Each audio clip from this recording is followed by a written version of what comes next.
ಮಹಿಳೆಯ ಬೆತ್ತಲೆ video record ಮಾಡಿಕೊಂಡು black mail ಮಾಡ್ತಾ ಇದ್ದ ಕೇರಳದ ತ್ರಿಶೂರ್ ದೇಗುಲದ ಅರ್ಚಕನನ್ನ ಪೊಲೀಸರು ಬಂಧನ ಮಾಡಿದ್ದಾರೆ.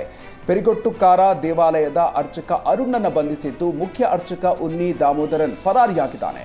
ರತ್ನ ಎಂಬಾಕೆ ಮಾಟ ಮಂತ್ರ ಮಾಡಿಸಿದ್ದಾರೆ ಅಂತ ದೇವಸ್ಥಾನಕ್ಕೆ ಪೂಜೆಗೆ ಹೋಗಿದ್ರು.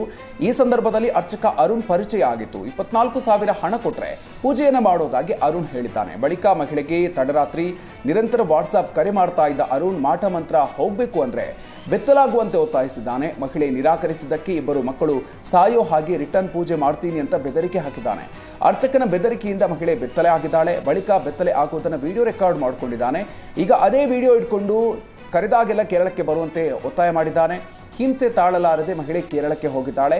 ಈ ಸಂದರ್ಭದಲ್ಲಿ ಅರ್ಚಕ ಅರುಣ್ ಹಾಗೂ ಮುಖ್ಯ ಅರ್ಚಕ ಉನ್ನಿ ದಾಮೋದರ್ರಿಂದ ಅಸಭ್ಯವಾಗಿ ಇಬ್ರು ಕೂಡ ವರ್ತನೆ ಮಾಡಿದ್ರು. ಮಹಿಳೆಯನ್ನ ಕಾರ್ನಲ್ಲಿ ಕರೆದೊಯ್ದು ಅತ್ಯಾಚಾರಕ್ಕೂ ಯತ್ನಿಸಿದ್ದಾರೆ ಅನ್ನುವಂಥ ಆರೋಪ ಇದೆ.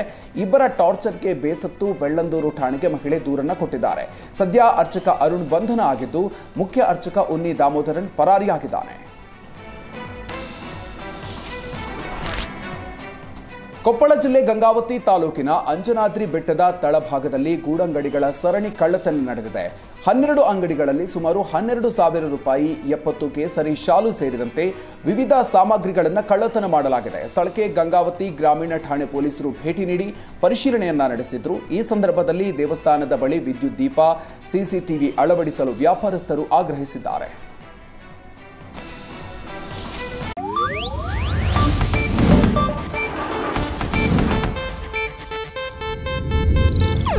ಇದು ಏಷ್ಯಾನೆಟ್ ನ್ಯೂಸ್ ನೆಟ್ವರ್ಕ್ ಪ್ರಸ್ತುತಿ.